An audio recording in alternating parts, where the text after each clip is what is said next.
यो तो वापस आ चुका हूँ मैं। पूरे 1 महीने का ब्रेक था, पता नहीं क्यों लिया था मैंने, आई डोंट नो, लेकिन हाँ वापस आ चुका हूँ। तो चलो इस चैप्टर को स्टार्ट करते हैं जल्दी से। चैप्टर के स्टार्ट में हमें लीडर योंग दिखते हैं जो कि अपने आप को इंट्रोड्यूस करा रहे होते हैं डीमन फिस्ट के बेटे से, एल्डेस्ट सन से, जो कि हमको पिछले चैप्टर में दिखा था। और वो अपने साथियों को भी इंट्रोड्यूस कराते हैं, जैसे कि लेफ्ट में उनका वाइस लीडर खड़ा होता है, राइट में ड्रैगन मर्चेंट ट्रूप्स के लोग खड़े रहते हैं, और डीमन फिस्ट का बेटा भी बोलता है कि आप लोगों से मिलकर मेरे को बहुत ज़्यादा प्लेजर फील हो रहा है। और लीडर योंग भी मैंने सोचते हैं कि अच्छा तो ये है जो यूनकुन, एल्डेस्ट सन डीमन फिस्ट का। और डीमन फिस्ट का बेटा कहता है कि हाँ तो तुम लोग बैठ सकते हो अब। और लीडर जोंग सोच रहे होते हैं कि यार बड़ा इंटरेस्टिंग बंदा है ये तो, और वो थैंक यू बोलते हैं। और लीडर जोंग आगे अपने मन में सोचते हैं कि ये अपने फादर की तरह मिलिट्रिक तो नहीं दिख रहा, लेकिन ये अपनी एक स्ट्रॉन्ग प्रेजेंस को होल्ड करता है। और मैं मेंशन नहीं कर सकता कि इसकी कितनी डिग्निटी है और मैनर है इसके स्पीच में। और सही बात है, इसका बाप तो जंगली है, बिल्कुल सही बताऊं तो। फिर वो आगे बोलते हैं कि इसके आंखों में एक ब्राइटनेस अलग सी दिख रही है और इसके एक्शंस में एक ग्रेसफुलनेस दिख रहा है। और मैं बता सकता हूँ कि ये एक रिनाउंड फैमिली का ब्लड है जो कि इसके वेन्स में बह रहा है। और जो यून बोलता है कि मेरे को बहुत ज़्यादा अच्छा फील हो रहा है आपसे मिलकर लीडर जोंग, और ये देख के ऐसा लग रहा है कि इस बार आप लोगों को ड्रैगन मर्चेंट ट्रूप ने हायर किया है। और लीडर जोंग बोलते हैं कि हाँ तुम सही बोल रहे हो, और यहाँ पर हम कुछ लोगों को रेस्क्यू करने आए हो जो कि मिसिंग है। जो यून बोलता है कि आप बहुत ज़्यादा डिपेंडेबल मैन हो। और जो यून मन में सोचता है कि leader of the Iron Brigade Yong Munsung की आंख भी इसके फादर की तरह ही है। लीडर योंग बोलते हैं कि अरे मेरे को माफ करना, मैं इस समय आपके यहाँ पर आया, पर मैं सीधा पॉइंट पे आने वाला हूँ। लीडर योंग आगे बोलते हैं कि मैं अगर आपसे बिल्कुल ऑनेस्ट हूँ तो हम बिल्कुल हार चुके हैं, तो हमको आपकी हेल्प चाहिए। फिर लीडर योंग पूरी सिचुएशन उनको बता देते हैं कि उनको कोई भी इन्फॉर्मेशन नहीं मिल रही उन मिसिंग पीपल्स को लेकर, और उन्होंने जिस पर्सन को पहले भेजा था वो भी बहुत मिस्टीरियसली गायब हो चुका है। और अभी उनकी लड़ाई क्रिम्सन घोस्ट से हुई थी जो कि उनको बिल्कुल एज पर डाल चुकी है। आगे बोलते हैं कि अगर हमको कोई भी और लॉसेस नहीं खाने तो हमको आपसे असिस्टेंट बनाना ही पड़ेगा। और आयरन ब्रिगेड का वाइस लीडर बोलता है कि और हाँ आप लोग अगर ड्रैगन मर्चेंट ट्रूप की हेल्प करोगे तो आप एक सबसे ग्रेटेस्ट मर्चेंट ऑर्गेनाइजेशन की हेल्प कर रहे हो, और जिससे आपकी रिलेशनशिप भी बहुत ज़्यादा डीप हो जाएंगे, और मेरे को लगता है इससे आपको बहुत ज़्यादा बेनिफिट होगा। बोलता है कि अच्छा तो आप लोगों को हमसे किस तरह की असिस्टेंस चाहिए, क्या ये मिलिट्री सपोर्ट है या फिर शेयरिंग ऑफ इन्फॉर्मेशन? आपको इन्फॉर्मेशन चाहिए तो मैं आपसे कंप्लीटली होनेस्ट रहूंगा। हमको भी पहले ऐसा ही लगा था कि ये कोई ऑर्केस्ट्रा है सिंपल बैंडेड्स की तरफ से, लेकिन बहुत सारे डिसअपरेंस के बाद हमको भी ये कुछ कॉम्प्लिकेशन लगा, वो भी अंडर इन्वेस्टिगेशन है। तो अगर आप लोगों को हमसे इन्फॉर्मेशन चाहिए तो वो भी हमारे पास ज़्यादा नहीं है। और कैप्टन ये सुनकर थोड़ा सा ऐसा हो जाते हैं, वो भी चुप से हो जाते हैं। और कैप्टन बोलते हैं जो पर्सन इस जर्नी का इंचार्ज है वो हमारी यंग लेडी है, और वो यंगर सिस्टर है मास्टर योंग की, जो कि अभी मिसिंग है, और इसलिए हम कुछ भी करने के लिए तैयार है फैमिली के सीख के लिए।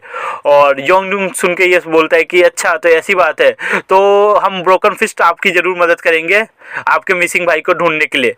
और लेडी योंग भी बोलती है थैंक यू सो मच। योंगुन मन में सोचता है कि अच्छा योन सिन यून ये बहुत ज़्यादा बुरा है, लेकिन मेरे को तुम लोगों से नेगोशिएट नहीं करना। जो पर्सन हमारे लिए सबसे ज़्यादा प्रॉफिट ला सकता है वो तुम लोग नहीं, तुम्हारे पीछे वो लोग हैं। योन यून बोलता है कि अब जब सबसे ज़्यादा मेन टॉपिक है डिस्कशन का, हेड स्ट्रेटजीज, उसके साथ उसके 2 हेड स्ट्रेटजीज होते हैं जो कि बोलते हैं हाँ माय लॉर्ड बिल्कुल सही बोल रहे हो आप लोग। योन बोलता है कि मेरे को लगता है कि हम कोई फेवरेबल रिजल्ट पा जाएंगे, तो क्या हम स्टार्ट कर सकते हैं? और फिर सब लोग वहाँ पर खड़े हो जाते हैं। और जो यून मन में सोचता है कि जस्टिस और ऑनर, ये 2 चीज़ें जो कि मुरिम से बिल्कुल गायब हो चुकी है, और जो चीजें बची है वो है बस बेनिफिट्स और प्रॉफिट्स। लेकिन ये हमेशा से ऐसा नहीं था। हाँ द नॉर्थन रीजन, वो रफ एंड बैरन लैंड्स, वो टाइम अगर मैं पीछे मुड़ के देखूं तो मैं उस समय सबसे ज्यादा खुश था। और हम देखते हैं लिटिल जिनमू को जो कि जो इनसे बातें कर रहा होता है और बोल रहा होता है कि मेरे को सिर्फ पढ़ना नहीं है, मेरे को मार्शल आर्ट्स भी सिखाओ ब्रदर। और जो यून बोलता है कि अगर मैंने तुमको ये सब किया तो तुम्हारे फादर से मेरे को ट्रबल हो सकती है। जो यून मन में सोच रहा होता है कि मैं बहुत ज्यादा सॉरी हूँ तुम्हारे साथ जो भी हुआ, लेकिन मैंने एक ऐसा पास्ट चूज किया जिसको मैं अब नहीं छोड़ सकता, अगर मैं मर भी जाऊं तो बहुत बहुत सॉरी, मूव ऑन। और फिर सीन शिफ्ट होता है, हम देखते हैं जिनमू को जो कि बारिश के अंदर जा रहा होता है, उसके ऊपर एक पत्ते का वो है छाता ही बोलूंगा मैं तो, और बता रहा होता है कि कोई ना कोई कुछ ना कुछ बहुत बड़ा प्लान कर रहा है। और ये सिर्फ ये नहीं है तुम यूनाम को ब्रोकन फिस्ट से ले लो या फिर कुछ भी कर लो, कोई बहुत ज्यादा बड़ी चीज होने वाली है और तुम उसके अंदर पार्ट लेने वाले हो, ये तुम्हारे फेथ के अंदर है। और जिनमू मन में सोच रहा होता है कि मेरे को लगता है कि उसने जहां पर छोड़ा उसको उससे ज्यादा पता है, लेकिन कम से कम मेरे को जेट सिटी के बारे में पता चलेगा कि मेरे को वहां पर जाना है। और जिनमू मन में सोचता है कि हाँ उसका नाम क्या था अगेन, वो हाँ द क्रिम्सन घोस्ट जनरल नाम गुनविन, उसने भी कुछ ऐसा ही बोला था कि वो तो बस एक टूल है, और उसके पीछे जो पर्सन है वो बहुत बड़ा पिक्चर ड्रॉ कर रहा है, वो काफी ज्यादा स्किल्ड था। और ये बहुत ज्यादा हार्ड इमेजिन करना है कि वो किसी और को सर्व कर रहा है, लेकिन एक बहुत ज्यादा हाई चांस है कि वो पर्सन इन सब के पीछे मास्टरमाइंड होगा। तभी उसको एक साउंड सुनाई देती है और वो जल्दी चौकन्ना हो जाता है और बोलता है कि ये तो एक लेयर की साउंड है और ये ज़्यादा ही ओमिनियस मेलोडी है और क्या ये मेरे को बुला रही है। और जिन्मू वहाँ से गायब हो जाता है और जिन्मू मैंने सोच रहा होता है कि सोर्ड और ब्लेड में मास्टर बनने से ज़्यादा हार्ड होता है साउंड में मास्टर बनना, और किसी ने ये अकम्प्लिश कर रखा है। और ये रहा वो, ये कितना ज़्यादा फेयर से साउंड आर्टिस्ट है। और फिर हम देखते हैं एक बंदे को जो कि कुछ बजा रहा होता है और वहाँ पर हमारा जिन्मू पहुँच जाता है और वो बंदा बोलता है कि ओ मास्टर जी आप फाइनली आ गए। और जिन्मू बोलता है कि तुम मेरे को मेरे नाम से बुला रहे हो, इसका मतलब तुम मेरे को जानते हो लेकिन मैं तुमको नहीं जानता। और वो बंदा बोलता है अरे माफ़ करना, मेरी अपॉलजीज, मेरा नाम है ग्रिम डैन यूप। और डैन बोलता है कि अरे तुम तो उतना ही अमेजिंग हो जितने उस बंदे ने मेरे को बोला था, तुम पहले आदमी हो जिसने मेरे divine sound of the 1000 inch distance को आंसर किया है। और जिन्हू बोलता है वो बंदा। और डैन बोलता है अरे मेरे को भरोसा है तुम उससे मिल चुके हो, उसका नाम नैम गुनवुन है और वो मेरा क्लोजेस्ट फ्रेंड है। और जिन्हू बोलता है तो वो तुम हो वो आदमी जो कि सारी इशूज की रिस्पॉन्सिबिलिटी लेता है यूनाम के अंदर। डैन बोलता है अच्छा गुनवुन ने तुमको इतनी सारी चीज़ें बता दी, खैर मैं तुमको देख के बता सकता हूँ कि उसने ऐसा क्यों किया होगा और मैंने पहली बार गुनवुन को ऐसे कंडीशन में देखा था तो मैं तुम्हारे लिए बहुत ज़्यादा क्यूरियस हूँ। और डैन बोलता है क्या मैं तुमसे ये पूछ सकता हूँ कि तुम किस मार्शल स्कूल से हो। और जिन्हू बोलता है मैं किसी मार्शल स्कूल से नहीं हूँ, मेरे मार्शल आर्ट्स पास डाउन हुए मेरी फैमिली के अंदर। और डैन बोलता है तब तो तुम्हारी फैमिली बहुत ज़्यादा इंप्रेसिव होगी। और जिन्हू बोलता है नहीं ये बहुत पहले की बात है, हम डिस्ट्रॉय और फॉरगॉटन हो चुके हैं। और डैन बोलता है कि मैं तुमसे बिल्कुल ऑनेस्ट रहूँगा, मेरे प्लान्स में ऐसी कोई पॉसिबिलिटी नहीं कि तुम जैसा आदमी भी एग्जिस्ट करता है मास्टर जिन, तो तुम यहाँ पर क्यों आए हो, क्या तुमको सेंटर हेवन अलायंस से संबंध क्या है। और जिन्हू बोलता है कि मेरे को सेंटर हेवन अलायंस से कुछ नहीं लेना देना, मैं यहाँ पर बस अपने एक बंदे को ढूंढने आया हूँ जो कि 6 महीने पहले गायब हो चुका था और वो ड्रैगन मर्चेंट ट्रूप के लिए वर्क करता था और इस एरिया में आया था। और डैन बोलता है अच्छा तो तुम यहाँ पर्सनल रीजंस के लिए हो, लेकिन वो लोग अभी भी जिंदा है। और जिन्हू बोलता है तो उनको जाने दो, मैं तुमसे प्रॉमिस करता हूँ मैं यहाँ से क्वाइटली विड्रॉ कर लूंगा। और डैन बोलता है मैं भी ऐसा ही सोचता हूँ उनको छोड़ने की, लेकिन ये जितना इजी है साउंड करने में उतना इजी है नहीं। और जिन्हू डैन की तरफ देखता है और जिन्हू अपनी स्वॉर्ड निकालते हुए बोलता है अच्छा तो ऐसा क्यों है।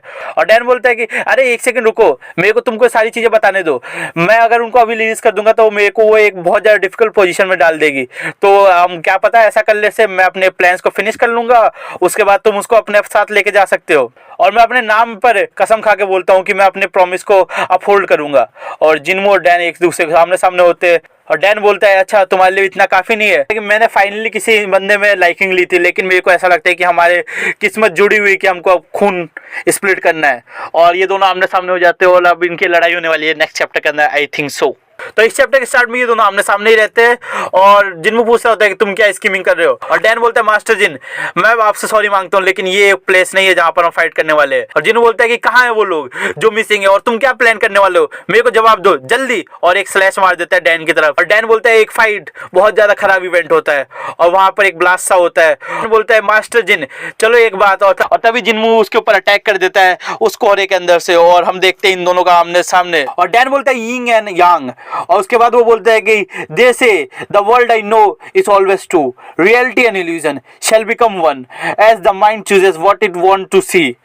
The sky is known to dream the secrets of the night, and the secrets of the night shall inevitably be awakened. The sorrowful people of the ruined lands, we must hurry, as there is no time to waste. और हम देखते हैं जिन्हू का वो बहुत ज़्यादा attack होने लग जाते हैं और जिन्हू बोलता है अरे वो भाग रहा है। और फिर हम देखते हैं कि डैन वहाँ से चला जाता है और जिन्हू बोलता है कि मिलने रुक जाओ, मैं तुम्हें बहुत जल्दी हंट कर दूंगा। देखते सीन शिफ्ट होता है और जिन्हू उस इन में आ चुका होता है और बोल रहा होता है कि ये मैंने जितना सोचा था उससे ज़्यादा लंबा चला गया, मैं सोचता हूँ कि मून अच्छे से काम कर रहा होगा। और वो दरवाजा खोलता है, बोलता है मेरे को लगता है कि तुम, और तभी वो मुंजेंग को देख के थोड़ा चौंक जाता है। मुंजेंग वहां पर ट्रेनिंग कर रहा होता है और मुंजेंग बोलता है अच्छा सीनियर ब्रदर तुम आ गए और कैसा चल रहा है सब कुछ। और जिन्हू वो देख के थोड़ा सा शौक हो जाता है और बोलता है कि हाँ सब बढ़िया चल रहा है। मुंजुंग बोलता है कि तुम इतना ज़्यादा लंबे समय से चले गए थे तो मेरे को लगा था कि तुम मेरे को छोड़ चुके हो या फिर मेरे बारे में भूल चुके हो, तो मैं इन सारी चीज़ों के लिए वरीड नहीं था और मैंने इस सारे थॉट्स को अपने ट्रेनिंग में डाल दिया और मैंने एक अच्छा काम किया, सही है ना। और जिन बोलता वाह मैंने सुना था कि किड्स बहुत ज़्यादा डेवलप करते फास्टली, लेकिन तुमने बहुत अच्छा काम किया। जिन्हू बोलता है कि हम जेड सिटी जाने वाले हैं तो जल्दी तैयार हो जाओ। और मुंजुंग बोलता है ओके सीनियर ब्रदर। और सीन शिफ्ट होता है, हम देखते हैं उस वाइस लेडी को आयरन ब्रिगेड की जो कि बोल रही होती है कि अच्छा वॉलरेन बंद हो गया, वो लोग अंदर कंफर्टेबली मीटिंग कर रहे हैं और हमको ये सारे काम करने पड़ रहे हैं। आयरन ब्रिगेड के बाकी लोग अच्छा हाँ तो बिल्कुल आप सही बोल रहे हो वाइस लीडर, हमको ड्रैगन मर्चेंट ट्रूप के इन बॉडी गार्ड्स को इन्फेंट्री तक क्यों छोड़ना पड़ रहा है। ऐसा नहीं है कि हमको ये करने में बहुत ज़्यादा टाइम लगने वाला है। सीनियर सिस्टर एक काम करते हैं, यहाँ पर एक ट्रेविन है, वहाँ पर जाके क्यों ना हम थोड़ा सा ड्रिंक करें, ये हमारे लिए एक ट्रीट होगा। और फिर सीन शिफ्ट होता है, वहां पर देखते हैं बहुत ज्यादा लोग पड़े हुए हैं, बहुत ज्यादा इंजर है, और वो फिजिशियन को पकड़ पकड़ के बोल रहे होते हैं कि फिजिशियन कुछ कर दो प्लीज यार, मैं मरने वाला हूँ, मेरे को बहुत ज्यादा पेन हो रहा है। और फिजिशियन बोलता है अरे चुप हो जाओ यार, तुम इतने से नहीं मरने वाले, और तुम लोग तो बॉडीगार्ड हो ना जो कि अपने लाइफ को प्रोटेक्शन ड्यूटी के लिए फुलफिल करने वाले हो, तो तुम लोग इतने ज्यादा वीक कैसे हो सकते हो। और वो कुछ देता है उसको, बोलता है कि इसको कंज्यूम करो, थोड़ा सा स्प्रेड कर लो अपने वुंड्स पर, तुम जल्दी ठीक हो जाओगे। और फिजिशियन वहां से चला जाता है, फिजिशियन वहां चला जाता है और बोलता है कि यार मेरे को माफ कर दो यार, मेरे को बहुत ज्यादा पेशेंट्स है जिनकी मैं टेक कर सकता हूँ, तो चलो ठीक है तुम्हारे को एक देखते हैं। तो बंदा बोलता है कि अरे तुमने बस हमको कुछ मेडिसिन दी, और फिजिशियन तुम बोल रहे हो कि हम नहीं मरने वाले। फिजिशियन बोलता है कि तुम क्या बोल रहे हो, मैं यहाँ पर भागता आया तुम लोगों को देखने के लिए, मैंने बाकी पेशेंट्स को ठीक करके।